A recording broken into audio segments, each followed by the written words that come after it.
Good morning all. നമ്മുടെ financial മാനേജ്മെന്റിലെ first chapter introduction to financial മാനേജ്മെന്റിലെ കഴിഞ്ഞ ക്ലാസ്സിൽ നമ്മൾ പഠിച്ചത് കോമ്പൗണ്ടിങ്, ടൈം വാല്യൂ കോൺസെപ്റ്റിലെ കോമ്പൗണ്ടിങ് ആൻഡ് ഡിസ്കൗണ്ടിങ് എന്നുള്ളതാണ് രണ്ട് തരത്തിലുള്ള ടെക്നിക്സ് വരുന്നത്. അതിൽ ഫസ്റ്റ് നമുക്ക് കോമ്പൗണ്ടിങ് ആണ് പഠിച്ചത്. കോമ്പൗണ്ടിങ്ങിലെ നമുക്ക് സിംഗിൾ പ്രസന്റ് ക്യാഷ് ഫ്ലോ, അതായത് ആനുവൽ ആയിട്ട് ക്യാഷ് ഫ്ലോ ആനുവൽ ആയിട്ട് വരികയാണെങ്കിൽ അതെങ്ങനെയാണ് അതിന്റെ കോമ്പൗണ്ടിങ് വാല്യൂ, ഫ്യൂച്ചർ വാല്യൂ എന്താണ്. അതേപോലെ തന്നെ multiple compounding periods, non annual compounding വരുമ്പോൾ എങ്ങനെയാണ് വരിക, അതായത് ഹാഫ് ഇയർലി, മന്ത്ലി ആണെങ്കിലും അല്ലെങ്കിൽ ക്വാർട്ടർലി ആണെങ്കിലും എങ്ങനെ വരിക എന്നുള്ളതാണ് നമ്മൾ കഴിഞ്ഞ ക്ലാസ്സിൽ പഠിച്ചത്. ദെൻ ഇന്ന് നമുക്ക് പഠിക്കാനുള്ളത് ഡബ്ലിംഗ് പീരീഡ്. ഡബ്ലിംഗ് പീരീഡ് എന്ന് വെച്ചാല് ഒരു എമൗണ്ട് നമ്മൾ ഇൻവെസ്റ്റ് ചെയ്തിട്ട് ആ ഇൻവെസ്റ്റ് ചെയ്ത് നമുക്ക് അതിന് ഇൻട്രസ്റ്റ് കിട്ടുന്നുണ്ട്. ആ ഇൻട്രസ്റ്റ് കിട്ടിയിട്ട് ആ എമൗണ്ട് എപ്പോഴാണോ ഡബിൾ ആവുന്നത്, ചിലപ്പോൾ അത് 10 വർഷം കഴിഞ്ഞിട്ടാവാം, ചിലപ്പോൾ 12 വർഷം കഴിഞ്ഞിട്ടാവാം, അങ്ങനെ നമ്മുടെ എമൗണ്ട് ഡബിൾ ആവുന്ന ആ ഒരു കാലയളവിനെയാണ്, ആ ലെങ്ത് ഓഫ് പീരീഡിനെയാണ് നമ്മൾ എന്ത് പറയുക, ഡബ്ലിംഗ് പീരീഡ് എന്ന് പറയുന്നത്. അപ്പൊ ഡബ്ലിംഗ് പീരീഡ് നമുക്ക് എങ്ങനെ കണ്ടെത്താന്ന് വെച്ച് കഴിഞ്ഞാല് രണ്ട് തരത്തിലുള്ള റൂളാണ് നമുക്കുള്ളത്. Rule of 72 and rule of 69. രണ്ട് റൂൾ വെച്ചിട്ട് നമുക്ക് എന്ത് ചെയ്യാം, ഇത് നമുക്ക് ഡബ്ലിംഗ് പീരീഡിനെ കണക്കാക്കാം. റൂൾ ഓഫ് 72 ആണെങ്കിൽ അതെങ്ങനെ കണക്കാക്കാന്ന് വെച്ചാല് doubling period equals 72 divided by doubling period rate of interest. അതായത് നമുക്ക് സ്പെസിഫിക് റേറ്റ് ഓഫ് ഇൻട്രസ്റ്റ് ഉണ്ടാവുമല്ലോ, അത് വെച്ചാണ് നമ്മൾ ഇവിടെ കാൽക്കുലേറ്റ് ചെയ്യുന്നത്. ഓക്കെ, അപ്പൊ ആ ഇൻട്രസ്റ്റ് റേറ്റ് എത്രയാണോ അതാണ് നമ്മളിവിടെ താഴെ കൊടുക്കുന്നത്. ദെൻ ഇനി പറയുന്ന റൂൾ എന്ന് പറയുന്നത് എന്താണ്, 69 ആണെങ്കിൽ, റൂൾ ഓഫ് 69 ആണെങ്കിൽ അതിനൊരു വ്യത്യാസം വരുന്നു. എന്താ വരുന്നത്, doubling period equals 0.35 plus 69 divided by rate of interest.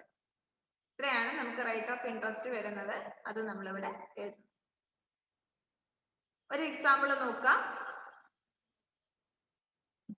ഇതിന്റെ example, if A deposits an amount of rupees 10,000 at 6% interest, in how many years will this amount double? Work out the problem using rule of 72 and rule of 69. എന്താ പറഞ്ഞിട്ടുള്ളത്, 10,000 ആണ് A invest ചെയ്തിട്ടുള്ളത്. ഇതിന്റെ rate of interest എന്ന് പറയുന്നത് 6% ആണ്. ഇനി എത്ര വർഷം കഴിഞ്ഞിട്ടാണ് ഈ 10,000 എന്നുള്ളത് 20,000 ആയിട്ട് മാറുന്നത്, അതാണ് നമുക്കിവിടെ കാൽക്കുലേറ്റ് ചെയ്യാനുള്ളത്. എങ്ങനെ കാൽക്കുലേറ്റ് ചെയ്യാം, നമുക്ക് രണ്ട് റൂളാണ് ഉള്ളത്. ആദ്യം 72 വെച്ചിട്ട് നമ്മൾ കാൽക്കുലേറ്റ് ചെയ്യുന്നു. എങ്ങനെ, doubling period equals 72 divided by rate of interest, that is 72 divided by 6. നമുക്ക് എത്രയാണ് റേറ്റ് ഓഫ് ഇൻട്രസ്റ്റ് ഉള്ളത്, 6 ആണ്. 12 ഇയേഴ്സ്, 12 വർഷത്തിന് ശേഷം എന്തായി മാറും, 10,000 എന്നുള്ളത് 20,000 ആയിട്ട് മാറും. ദെൻ റൂൾ ഓഫ് 69, ചെറിയൊരു വ്യത്യാസം ഇക്വേഷനിൽ അല്ലേ. എന്താ ഇക്വേഷനിലുള്ള വ്യത്യാസം, 0.35 വരുന്നുണ്ട്. 0.35 plus 69 divided by rate of interest. Rate of interest നോക്കാം 69. അപ്പൊ ഇവിടെ നമ്മൾ ആദ്യം കാൽക്കുലേറ്റ് ചെയ്യുമ്പോൾ എന്ത് ചെയ്യണം, 69 ഡിവൈഡഡ് ബൈ 6 നമ്മൾ നോക്കണം. എങ്ങനെ 69 ഡിവൈഡഡ് ബൈ 6 എത്ര കിട്ടി, 11.5 കിട്ടി ഇല്ലേ. 11.5ന്റെ കൂടെ നമ്മൾ എന്ത് ചെയ്യുന്നു, 0.35 ആഡ് ചെയ്ത് കഴിഞ്ഞാൽ 11.85 ഇയേഴ്സ്. 85 years, 85 years. ഓക്കെ, അപ്പൊ അതായത് 12 വർഷത്തിന് മുമ്പേ തന്നെ, അതായത് തൊട്ട് മുമ്പ് എന്തായി വരും, നമ്മുടെ 10,000 എന്നുള്ളത് 20,000 ആയിട്ട് മാറും. ഇതാണ് നമുക്ക് ഡബ്ലിംഗ് പീരീഡ് എന്ന് പറയുന്നത്. ഇനി നെക്സ്റ്റ് ഫൈൻഡിങ് പീരീഡ്, അതായത് നമുക്ക് ഇതുവരെ വർഷം തന്നിരുന്നു, ഇനി വർഷമില്ല. വർഷമില്ലാതെ തന്നെ നമ്മൾ എന്ത് ചെയ്യണം, കാൽക്കുലേറ്റ് ചെയ്യണം. ചില സമയത്ത് നമുക്ക് എന്ത് വരും, ക്യാഷ് ഫ്ലോ തന്ന് നമുക്ക് ഇൻട്രസ്റ്റ് റേറ്റ് ഒക്കെ തന്നിട്ടുണ്ടാവും, എത്ര വർഷത്തിനാന്നുള്ളത് നമ്മളോട് പറയില്ല. അപ്പൊ നമ്മൾ എന്ത് ചെയ്യണം, ആ വർഷം നമ്മൾ കാൽക്കുലേറ്റ് ചെയ്യണം. ഒരു എക്സാമ്പിൾ നോക്കിയേ, Mrs. Asha took a loan of rupees 2 lakh at the rate of 8% per annum. In how many years can she repay the loan if she planned to pay rupees 40,000 at the end of each year?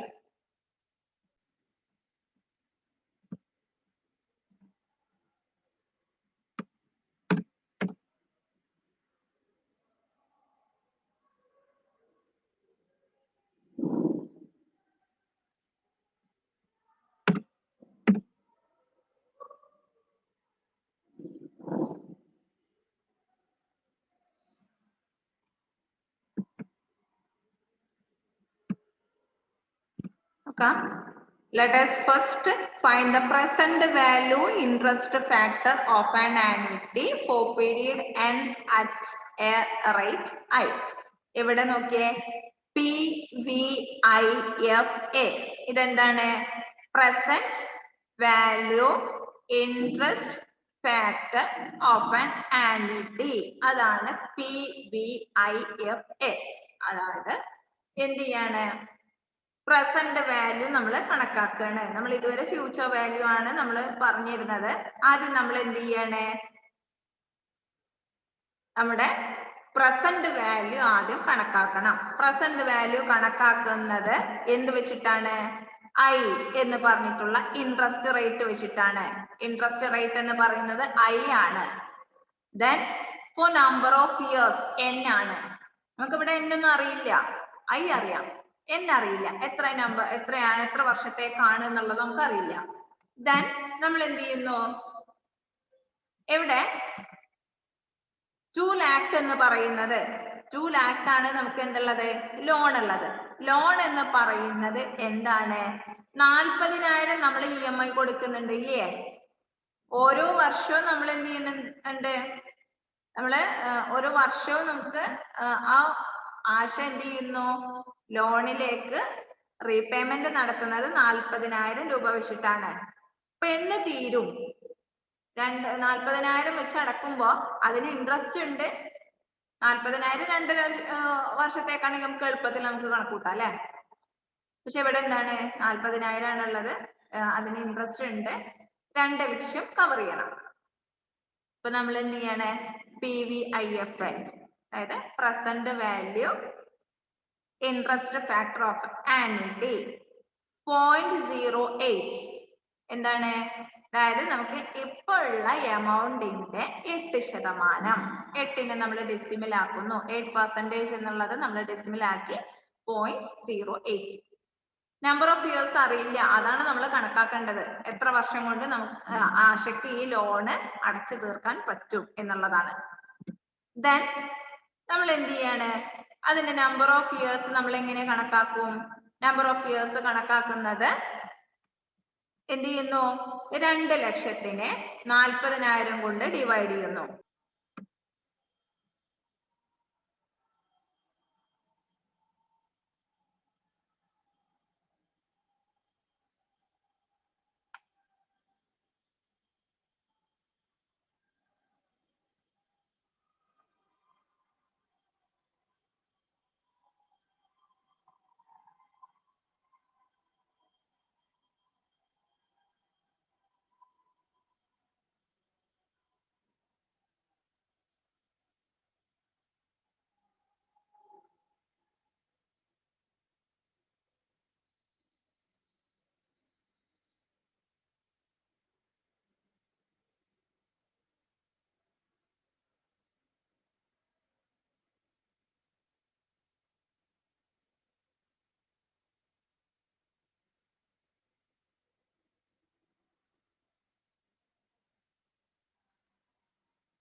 Effective and nominal interest rate എന്ന് പറയുമ്പോൾ നമ്മൾ കഴിഞ്ഞ ക്ലാസ്സിൽ പഠിച്ചിരുന്നു annual ആയിട്ടും അതേപോലെ തന്നെ non annual ആയിട്ട്. നോൺ ആനുവൽ എന്ന് വെച്ച് കഴിഞ്ഞാൽ നമുക്ക് ക്വാർട്ടേർലി ആയിട്ടോ അല്ലെങ്കിൽ ഹാഫ് ഇയർലി ആയിട്ടോ നമ്മൾ എന്ത് ചെയ്യുന്നു, കോമ്പൗണ്ടിങ് നടത്തുമ്പോൾ സെയിം ഫ്യൂച്ചർ വാല്യൂ കിട്ടുകയാണെങ്കിൽ അതിനെയാണ് effective and nominal rates of interest എന്ന് പറയുന്നത്. ഇന്നലെ നമ്മൾ ചെയ്ത കഴിഞ്ഞ ക്ലാസ്സിൽ ചെയ്ത പ്രോബ്ലം ആനുവൽ ആയിട്ടുള്ള ഒരു പ്രോബ്ലം ചെയ്തു, ദെൻ നോൺ ആനുവൽ ആയിട്ടുള്ള ഒരു പ്രോബ്ലം ചെയ്തു. രണ്ടിന്റെയും എമൗണ്ട് എന്ന് പറയുന്നത് ഫ്യൂച്ചർ വാല്യൂ ആണ്, അതായത് കോമ്പൗണ്ടിങ് ആണ് നമ്മൾ ചെയ്തത്. സെയിം എമൗണ്ട് ആണ് നമുക്ക് കിട്ടുന്നതെങ്കിൽ that is non as effective and nominal rates of interest. Okay, ഇനി നമുക്കത് എങ്ങനെ നമ്മൾ കണക്കാക്കുക എന്നുള്ളത്.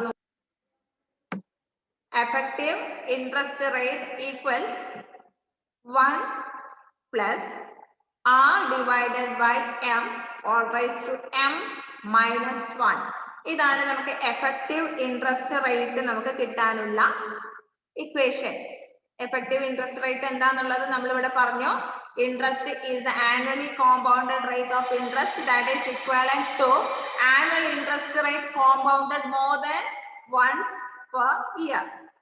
നമുക്ക് ഒരു വർഷത്തിൽ കോമ്പൗണ്ട് ചെയ്യുന്നത് ഒരു വർഷത്തിലുള്ള എമൗണ്ടും ദെൻ നമുക്ക് നോൺ ആനുവൽ ആയിട്ട് വരുന്ന, അതായത് ഒരു വർഷത്തിൽ മോർ ദാൻ വൺ ടൈമില് കോമ്പൗണ്ട് ചെയ്യപ്പെടുന്നതും, അത് മന്ത്ലി ആവാം, ക്വാർട്ടർലി ആവാം, ഹാഫ് ഇയർലി ആവാം, എങ്ങനെ ചെയ്യുന്നതിന്റെയും എമൗണ്ട് ഫ്യൂച്ചർ വാല്യൂ എന്ന് പറയുന്നത് സെയിം ആയി കഴിഞ്ഞാൽ അതിന് എഫക്റ്റീവ് ഇൻട്രസ്റ്റ് റേറ്റ് എന്നാണ് പറയുക.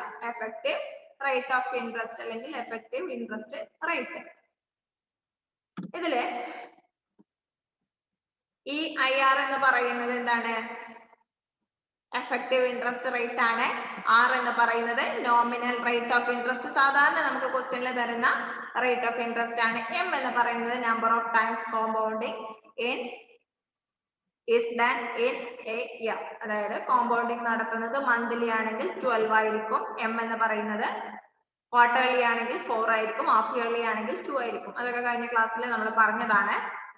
ദെൻ എങ്ങനെയാണ് നമുക്ക് എഫക്റ്റീവ് അല്ലെങ്കിൽ നോമിനൽ റേറ്റ്സ് ഓഫ് ഇൻട്രസ്റ്റ് നമ്മൾ കണക്കാക്കുന്നത്, എഫക്റ്റീവ് ആവുന്നത് എപ്പോഴാണെന്നുള്ളത് നോക്കാം. ഒരു പ്രോബ്ലം വെച്ചിട്ട് നമുക്ക് അതിനെ സോൾവ് ചെയ്യാം. Mr. Arun deposited ₹10,000 in a bank for a period of 1 year.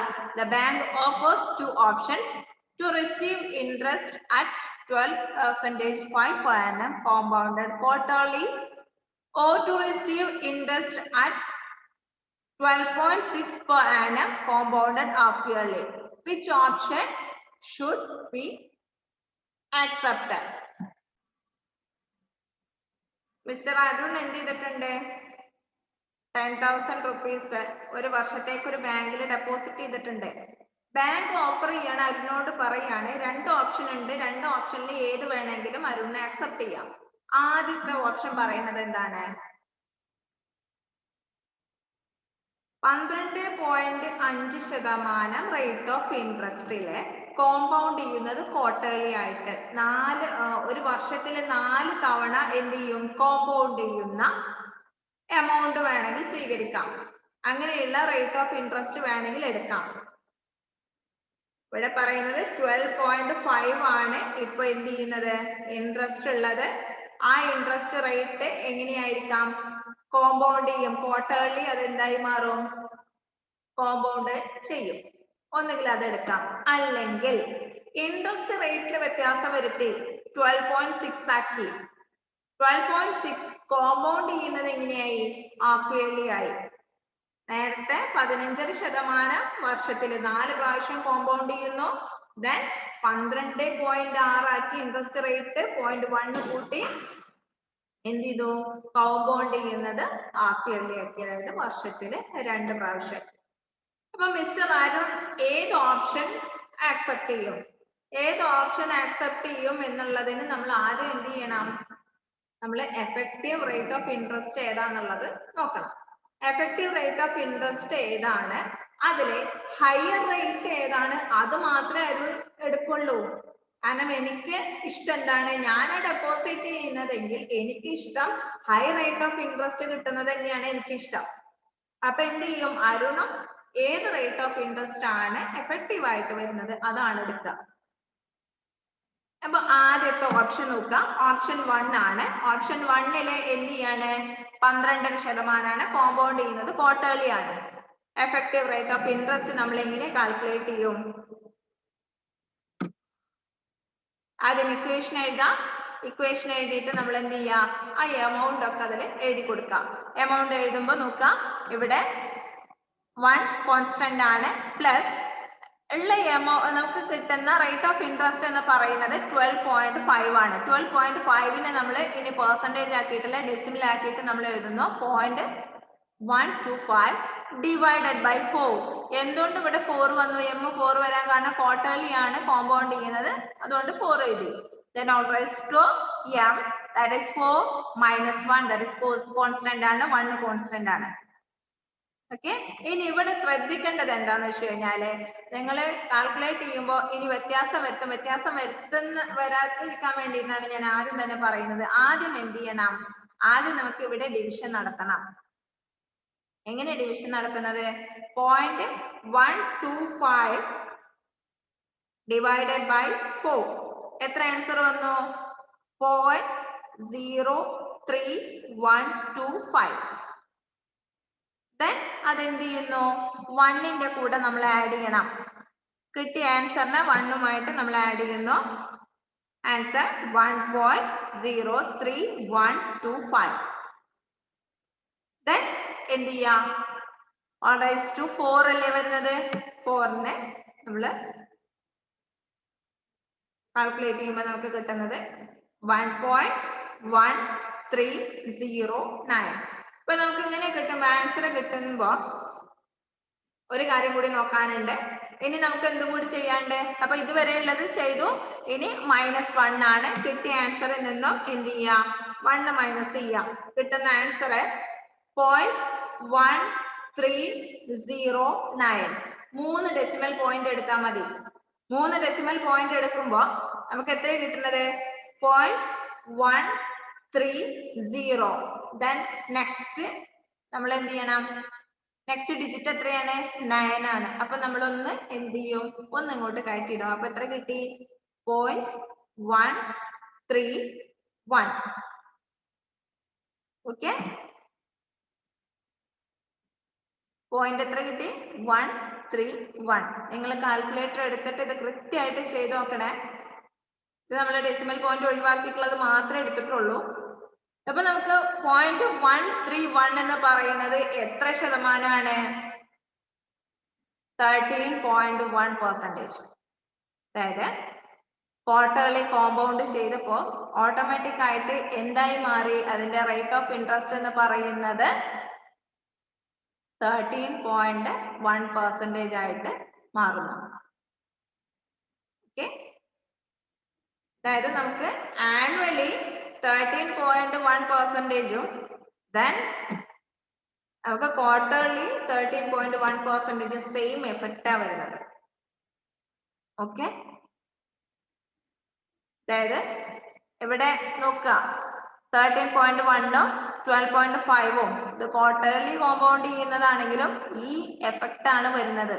അതായത് വർഷത്തിൽ 13.1% ഇൻട്രസ്റ്റ് കിട്ടുന്ന ഒരു എഫക്റ്റ് ആണ് കിട്ടുന്നത്. ഇനി ഓപ്ഷൻ 2 നോക്കണ്ടേ, എന്നാലല്ലേ എടുക്കാൻ പറ്റുള്ളൂ. ഓപ്ഷൻ 2 നോക്കുക. ഓപ്ഷൻ 2 എന്താ ചെയ്തിട്ടുള്ളത്?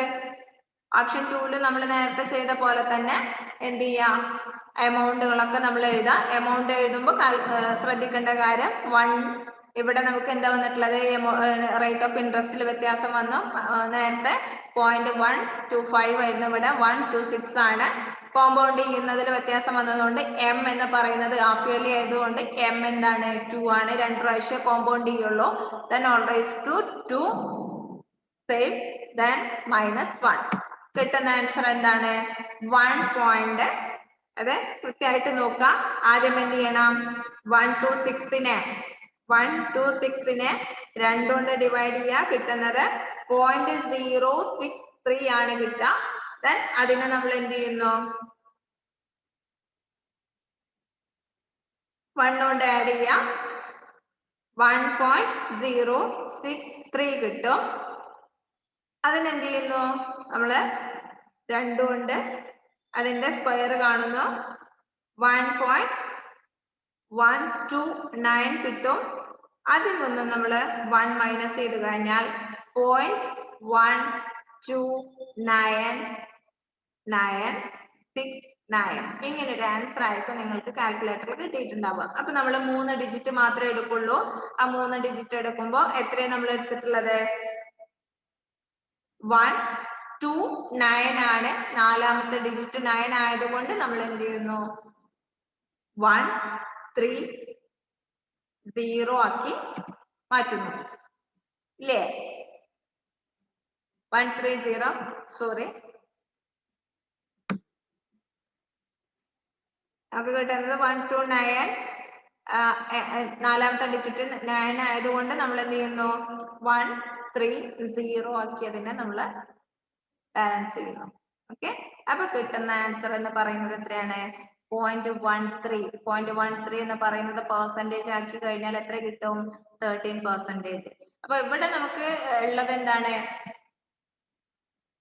ഹാഫ് ഇയർലി കോമ്പൗണ്ട് ചെയ്യുമ്പോൾ 12.6% ഇൻട്രസ്റ്റ് എങ്കിലും ആനുവലി 13% ഇൻട്രസ്റ്റ് കിട്ടുന്നതിന് തുല്യമാണിത്.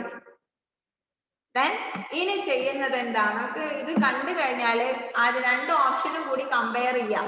കമ്പയർ ചെയ്യുമ്പോൾ ഫസ്റ്റ് ഓപ്ഷനിൽ വന്നിട്ടുള്ളത് എന്താ ഫസ്റ്റ് ഓപ്ഷനിൽ വന്നത് 13.1 ആണ്.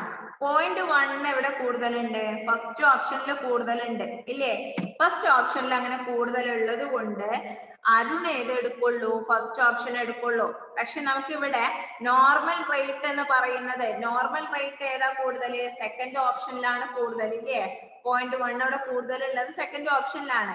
പക്ഷേ എഫക്റ്റീവ് റേറ്റ് ഓഫ് ഇൻട്രസ്റ്റ് എന്ന് പറയുന്നത് കോമ്പൗണ്ട് ചെയ്യുന്നത് കൂടുന്നതിനനുസരിച്ച് എവിടെ കൂടുതൽ വരുന്നുണ്ട് നമുക്ക് ഇവിടെ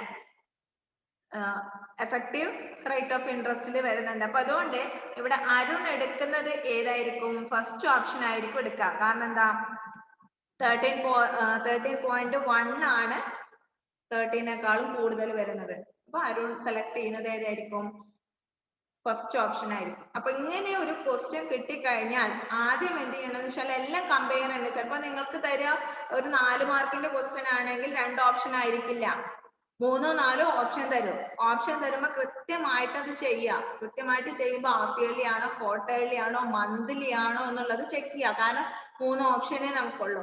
ഒന്നെങ്കിൽ മന്ത്ലി ആയിരിക്കും ചെയ്യാം അല്ലെങ്കിൽ ഹാഫ് ഇയർലി ആയിരിക്കും ചെയ്യാം അല്ലെങ്കിൽ ക്വാർട്ടർലി ആയിരിക്കും. അല്ലെങ്കിൽ പിന്നെ നിങ്ങളടുത്ത് പറയുന്നത് എങ്ങനെയായിരിക്കും 2 മാസം കൂടുമ്പോ അല്ലെങ്കിൽ 3 മാസം കൂടുമ്പോ എന്നുള്ളതൊക്കെ പറഞ്ഞു കഴിഞ്ഞിട്ടുണ്ടെങ്കിൽ അതിനനുസരിച്ച് നിങ്ങൾ കോമ്പൗണ്ട് ചെയ്ത് കൊടുക്കുക. എന്നിട്ട് high rate of interest compound ചെയ്ത് കഴിഞ്ഞിട്ട് അതിന്റെ ഫ്യൂച്ചർ വാല്യൂ കിട്ടുമ്പോൾ അതിന്റെ റേറ്റ് ഓഫ് ഇൻട്രസ്റ്റ് കിട്ടുമ്പോൾ എഫക്റ്റീവ് റേറ്റ് ഓഫ് ഇൻട്രസ്റ്റ് കിട്ടുമ്പോൾ effective rate of interest higher ഉള്ളത് ഏതാണോ അതാണ് നമ്മൾ സെലക്ട് ചെയ്യുക. നോർമൽ റേറ്റ് എന്ന് പറയുന്നത് ചിലപ്പോ ഹയർ ഉണ്ടെങ്കിലും അതല്ല നമ്മൾ എടുക്കുക. നമുക്ക് ഏതെടുക്കുക effective rate of interest higher portion ഏതാണോ അതാണ് നമ്മൾ ആ ഓപ്ഷൻ ആണ് സെലക്ട് ചെയ്യുക. Okay thank you. എന്തെങ്കിലും ഡൗട്ട്സ് ഉണ്ടെങ്കിൽ ക്ലാസ് കണ്ടതിന് ശേഷം അപ്പൊ തന്നെ ക്ലിയർ ചെയ്യാം. ഓക്കെ